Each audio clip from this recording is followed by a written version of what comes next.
O espetáculo veio antes.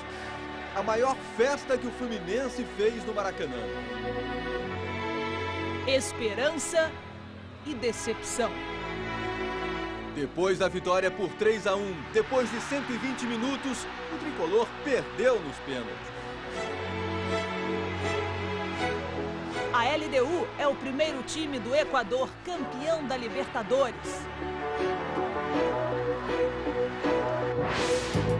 Por onde anda aquele Richarlison que chegou à seleção? O jogador do São Paulo diz que agradar a torcida não é prioridade.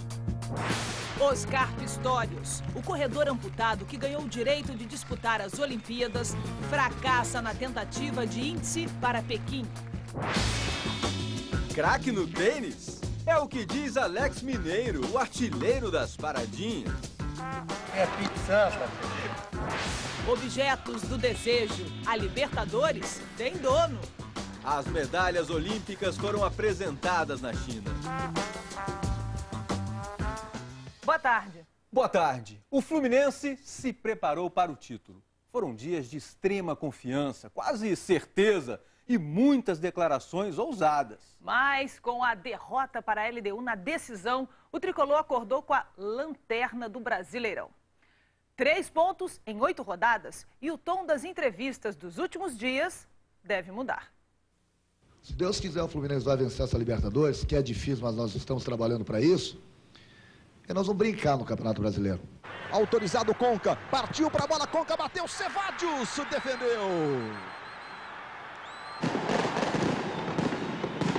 Esse negócio de fogo, pá, quando eu entrei, foguetório danado. Vamos começar o jogo perdendo 2-0.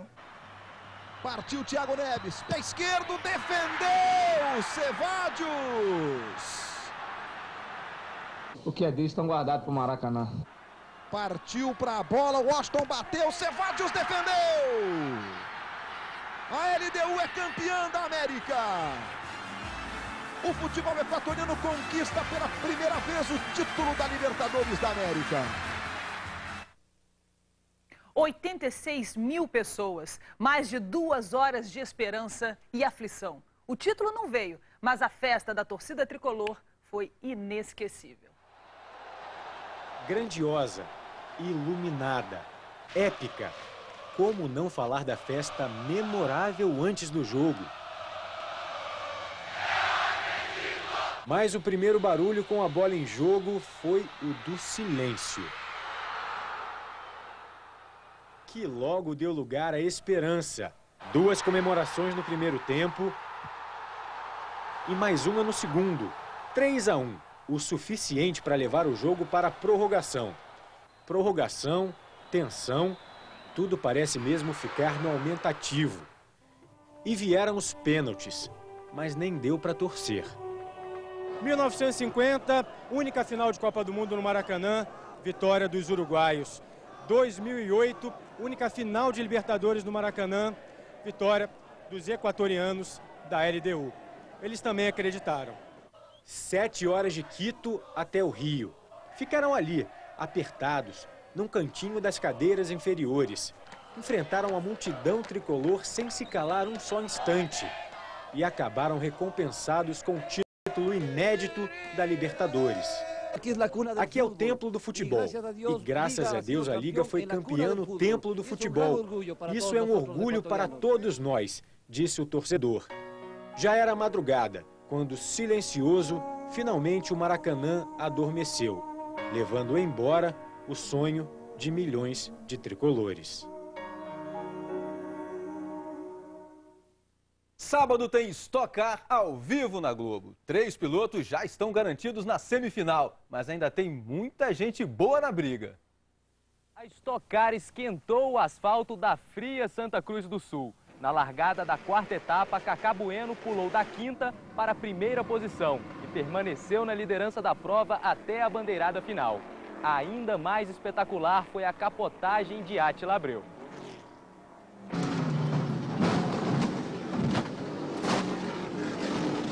Aqui em Campo Grande é com o sol que a Stock Car vai acelerar e fazer contas. Depois de 4 etapas, 3 pilotos já estão matematicamente classificados para o grid da superfinal. Na classificação do campeonato, o líder, Ricardo Maurício, tem 74 pontos. O vice-líder, Marcos Gomes, 65. E o bicampeão, Kaká Bueno, é o terceiro colocado com 53 pontos. 31 pilotos ainda sonham com uma das 7 vagas que restam nas últimas 4 corridas que vão definir o campeão da temporada. E é daqui de Campo Grande que eles vão partir no sábado, depois do treino da Fórmula 1, para tentar garantir um lugar ao sol. A seguir, nossos repórteres vão mostrar o momento chave da final da Libertadores, o instante em que herói e vilão mudaram de papel. Ele não dormiu nem perdeu o embalo. Guerron foi um dos grandes da LDU. Por eso yo les digo a todos con sabor que todos los arqueros se cuiden de Guerron. Guerron amanheceu cantando. Palmeiras Tênis Clube, Alex Mineiro contra Lene. Quem é o melhor? Uma decisão épica. Candidatos a herói foram surgindo. O camisa 10 tricolor fez 3 gols e derrubou a vantagem do adversário. E no fim, o personagem principal foi outro. Não foi com esse fim de Libertadores que o torcedor do Fluminense tanto sonhou. Ainda mais depois de uma grande atuação nos 90 minutos do camisa 10, Thiago Neves.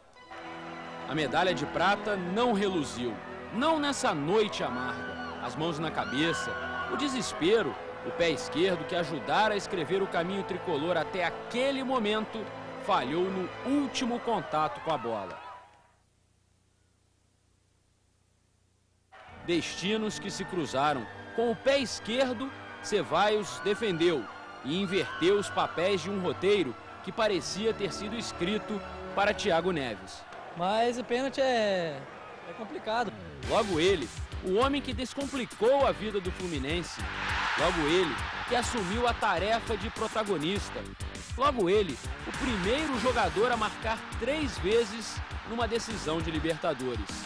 E com um repertório de craque, dribles e um chute de longe, preciso, no canto. De perto, com explosão muscular para chegar antes da marcação e tranquilidade para apenas tirar do goleiro. Até então, um anti-herói. E de falta, com o padrão de qualidade de um verdadeiro camisa 10 brasileiro. Todo mundo fez de tudo, todo mundo lutou, todo mundo brigou. Faltou um gol e poderia ter saído no segundo tempo da prorrogação. De novo, Thiago Neves e Ceballos. A partir deste lance, o nome do goleiro de 37 anos jamais será esquecido no Maracanã e principalmente no Equador. É um dia histórico, fizemos história, ganhamos a Libertadores e deixamos no alto o nome do nosso país.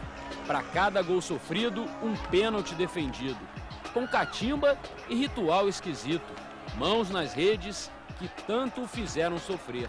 Na cobrança de Conca, escolheu o canto certo. Na de Thiago Neves, a experiência do derradeiro pé esquerdo. Na de Washington, a confiança de que ali 2008 poderia terminar. E terminou, diferentemente de como começou. Uma história, 2 personagens, um herói. José Francisco Ceballos. E o título inédito da Libertadores deixou o povo equatoriano em estado de graça. E os jogadores também, Tino. No embarque de volta para Quito, hoje pela manhã, o lateral Guerron soltou a voz. Não é um grupo de passageiros comuns. Pode pedir autógrafo. O cansaço deles se justifica. 9 horas depois, a festa ainda não acabou. A noite foi longa para os jogadores da Liga. Como diz o zagueiro Jairo Campos, eles não estão sonhando, até porque não dormiram nada. Não hemos dormido nada hasta agora. No Equador também não. Fé, apreensão, esperança e uma certeza. Eles testemunharam um momento histórico para o país. Liga campeão! Liga campeão! Enquanto não chega em casa, Guerron, o melhor do time, escuta a música que é moda no Equador. A cúmbia pura dinamite, que avisa: goleiros, cuidado com Guerron. Pura dinamita lo que tiene Guerron, que de cada topada siempre anota un gol. Por eso yo les digo a todos con sabor que todos los arqueros se cuiden de Guerron. ¿Cómo no? ¿Cómo no? ele corre, dá uma paradinha e é gol. Esse jeito de bater pênalti fez sucesso, não é? Nisso aí, Alex Mineiro é bom. E agora o artilheiro da paradinha resolveu inovar de vez, mudar de esporte. Com vocês, Alex Guga Mineiro. Cada uma dessas gotas de suor na cabeça raspada de Alex Mineiro tem um motivo. O camisa 9 palmeirense tem provado que os gols são resultado de inspiração, mas também transpiração. Só nesta temporada, Alex Mineiro disputou 35 jogos pelo Palmeiras. Marcou 24 gols, 7 de cabeça, 8 com a bola rolando e 9 de pênalti. É o artilheiro do Brasileirão e tem uma marca registrada, a mortal paradinha. Permitido pela regra, né? E a gente tem que usar da melhor maneira possível. Não basta fazer, tem de ensinar. Alain Bahia virou pupilo de Alex Mineiro. Eu que ensinei ele. E o professor das cobranças de pênaltis resolveu se arriscar em um outro esporte. Que Alex Mineiro é muito bom com a bola nos pés e na cabeça, nós sabemos. Mas o que ele garante é ser muito bom também com a raquete nas mãos. Lene o adversário e repare nesse lance. Saque de Alex Mineiro, devolução de esquerda e uma bola mortal. É pizza, É o quê? André Água. Mas a mistura de Sampras com Agassi reúne mesmo categoria é para o futebol. Nem que seja com uma bolinha de tênis. Toma aí, Lene.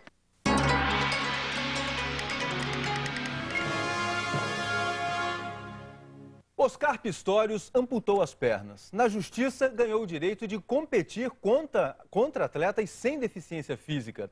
Em Milão, na Itália, ele teve a primeira chance de conseguir a vaga olímpica.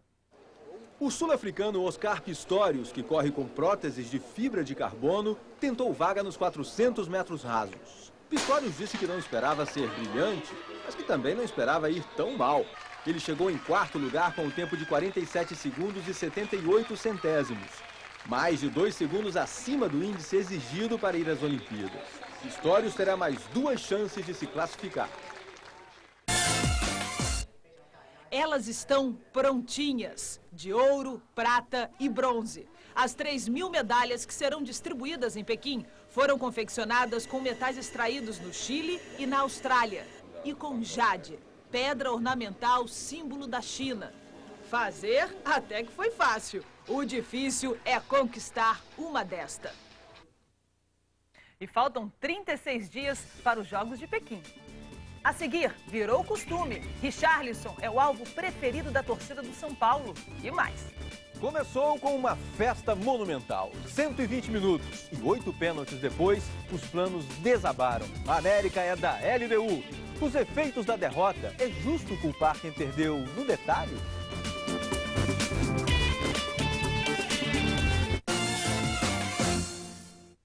Em todo jogo do São Paulo, a história é a mesma. A torcida pega no pé de Richarlison, mas ele garante que não está nem aí. A preocupação é voltar a ser titular. Muricy Ramalho tenta fazer o São Paulo arrancar no Campeonato Brasileiro. Uma das apostas do técnico para que o time encoste nos líderes é Richarlison, que há 4 jogos virou reserva. No ano passado, o meia foi um dos destaques do clube na conquista do título brasileiro. Chegou à seleção, mas não começou bem o ano no São Paulo. Depois de 13 expulsões, foi parar no banco. É uma situação nova.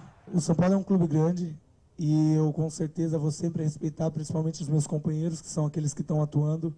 Nos últimos jogos, mesmo entrando no segundo tempo, Richarlison foi elogiado por Muricy. Deu 3 passes para gols. Para Aloísio contra o Flamengo, Hugo contra o Sport e Borges contra o Cruzeiro. A relação entre Richarlison e a torcida do São Paulo não é boa. O jogador é alvo constante de críticas, mas Richarlison diz não se importar. Agradar a torcida não é prioridade. Primeiro eu tenho que agradar o presidente, que é ele que me paga, depois o professor Muricy, que é ele que convoca, e depois os meus companheiros, lógico, que em quarto lugar é a torcida. Se a torcida ela não está se agradando, infelizmente eu vou tentar trabalhar um pouco mais para agradar.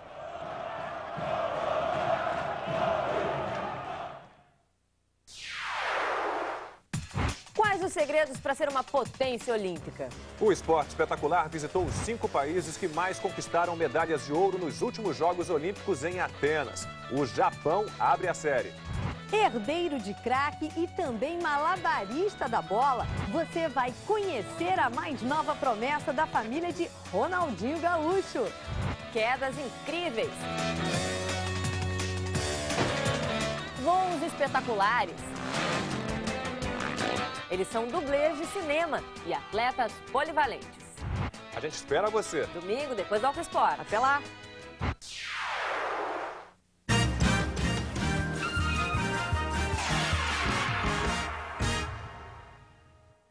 Luzes e cores numa festa rara no Maracanã. Mas para a torcida do Fluminense, desta vez, o jogo não teve heróis nem vitória épica, Glenda. Pois é, Tino. Teve sim mais um capítulo de uma amarga tradição. Nas 6 vezes anteriores, em que times brasileiros tinham decidido a Libertadores nos pênaltis, apenas 2. São Paulo em 92 e Palmeiras em 99 saíram campeões. E ontem, a LDU do Equador fez valer a escrita. A alegria, a tristeza, a fé, a descrença, separadas por 120 minutos e 8 cobranças de pênaltis. Uma noite com um roteiro cruel para os tricolores. Diante de uma festa assim, como não acreditar no imponderável? Luzes, fogos, 86 mil pessoas. Aos 5 minutos, o pé esquerdo de Manso leva a bola até Guerron. O mesmo filme de Quito se repete. O lateral, que é quase um atacante, atormenta Igor e consegue o cruzamento. Bolanhos provoca o primeiro silêncio da noite. Outra repetição de Quito. Washington perde um gol que não se perde em uma decisão. Até que o camisa 10 tricolor chama o jogo e diz com o pé esquerdo: é o meu dia. Thiago Neves, nome e sobrenome da esperança do Fluminense. O tempo vai passando e o segundo gol não sai. Por isso, Dodô vai para o aquecimento. Mas aí, depois da cobrança de lateral, Cícero recebe e cruza para o iluminado Thiago Neves. 2-1. Repare que Dodô nem comemora. E com o gol, Renato Gaúcho muda de ideia. O reserva de luxo vai esquentar o banco por mais um tempo. O Fluminense precisa de mais um gol, mas quase toma um. Olha o que Fernando Henrique faz. Seria um senhor presente para Biela. Erro do goleiro, erro do árbitro argentino Héctor Baldás. Ambrossi derruba Washington. Pênalti ignorado. Mas claro que isso aí, como eu costumo dizer, é pênalti de concurso. E ainda tem mais um erro. O impedimento de Cícero nesse lance não existe. No segundo tempo, Dodô entra. E logo tem a primeira chance. O drible é bom, mas o chute... Logo depois, de novo ele. A bola termina na trave. Até que surge uma cobrança de falta. Abençoado pé esquerdo de Thiago Neves. 3-1. O choro ainda é de alegria. Aos 12 do segundo tempo, mais 33 minutos pela frente para tentar o gol do título. Mas quem pressiona é a LDU, com o Rúter e com o Bieler. A sorte e Fernando Henrique salvam o Fluminense. No último lance do tempo normal, Conca chuta, Thiago Neves fura e Dodô pega de mau jeito. E na prorrogação, o fôlego tricolor parece ter acabado, ao contrário da LDU. Bieler chega a marcar, mas o gol é anulado. O bandeirinha indica impedimento. Outro erro da arbitragem. E no penúltimo minuto, a arrancada espetacular de Guerron. O que fazer? Luiz Alberto pensa rápido e se sacrifica. Faz falta e é expulso. O jogo termina. Hora dos pênaltis. Pé direito e certeiro de Rúter. Já o pé de Conca, Sebadios pega. Fernando Henrique defende a cobrança de Campos. É a vez do até então herói da noite. Thiago Neves vai bater e Sebadios faz a paradinha às avessas para reclamar que a cobrança está demorando muito. A catimba funciona e o camisa 10 tricolor para no camisa 1 da LDU. Salas marca. Cícero também. Guerron cobra, faz e manda o Maracanã silenciar. É a vez de Washington. Se ele errar... Um momento decisivo no rosto de um torcedor. Washington na cobrança. E depois de tanta luta, o Maracanã vive uma de suas noites mais tristes. Sebajos de novo. LDU campeã. No Fluminense, choro de quem jogou. Choro de quem acreditou. Um sentimento que não dá nem para se falar, porque a gente lutou, a gente sabia a determinação que tivemos. Infelizmente não deu. Foi um nocaute que a gente toma na vida, né? E hoje foi um desses. Talvez tenha sido o pior deles, depois da perda do meu pai. Do outro lado, a emoção de quem acreditou também, mas conseguiu. Estamos orgulhosos, não tenho palavras para descrever o que estou sentindo, diz o capitão Urrutia. Perguntado sobre os torcedores do Flamengo, Guerron é comedido. Está aí a alegria para todos que gostariam de ver a Liga campeã. Na entrega da taça, uma gafe. Papel picado, tricolor. Os equatorianos nem se incomodam. Estrangeiros festejando nesse gramado. Não é novidade. 1950, o primeiro maracanaço, quando o Brasil perdeu a final da Copa para o Uruguai. Tudo registrado em preto e branco. 58 anos depois, outro maracanaço, desta vez em 3 cores: verde, branco e grená. Derrota. O que faltou? Um gol para ser o melhor da América. É tragédia? É vergonha cair nos pênaltis? É justo crucificar quem chegou tão longe e perdeu no detalhe? Alemanha 2006. A multidão agita bandeiras em vermelho, preto e dourado. Era a Alemanha, potência do futebol, festejando o 3º lugar em casa na Copa do Mundo. 9 anos atrás, o Fluminense estava na 3ª divisão. Hoje é vice-campeão da Libertadores. Sofrendo, claro, e muito. Mas o tricolor nunca foi tão longe. E isso também está na história. Uma boa tarde.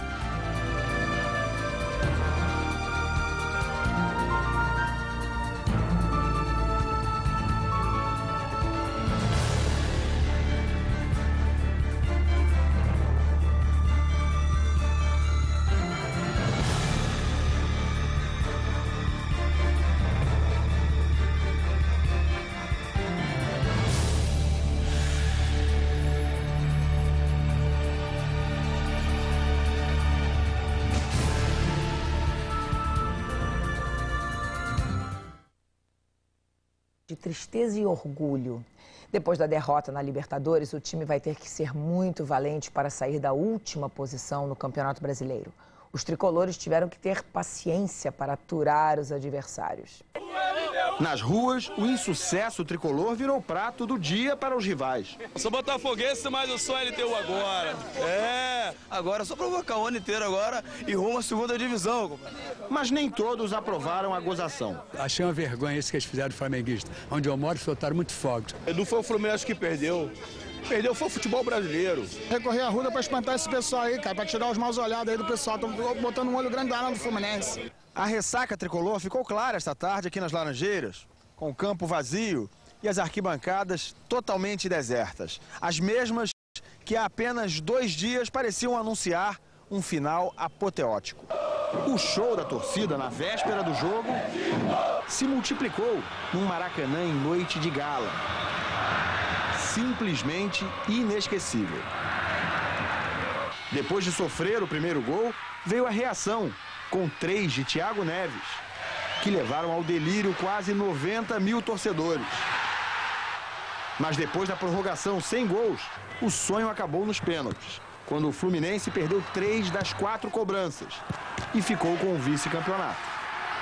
Nos permitimos estar tristes, né, por um determinado período, porque o ano segue e nós temos um brasileiro para disputar pela frente. Gostamos, foi ótimo, pegamos o gosto e agora não podemos largar essa competição e criaram o costume de todo ano estar competindo na Libertadores.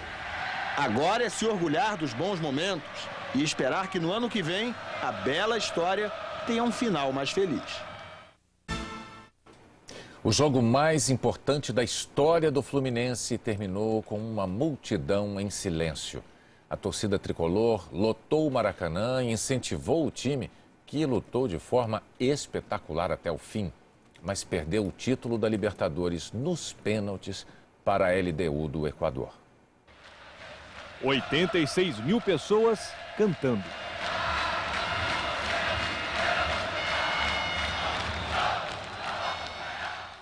Mas hoje de manhã havia um cantor solitário.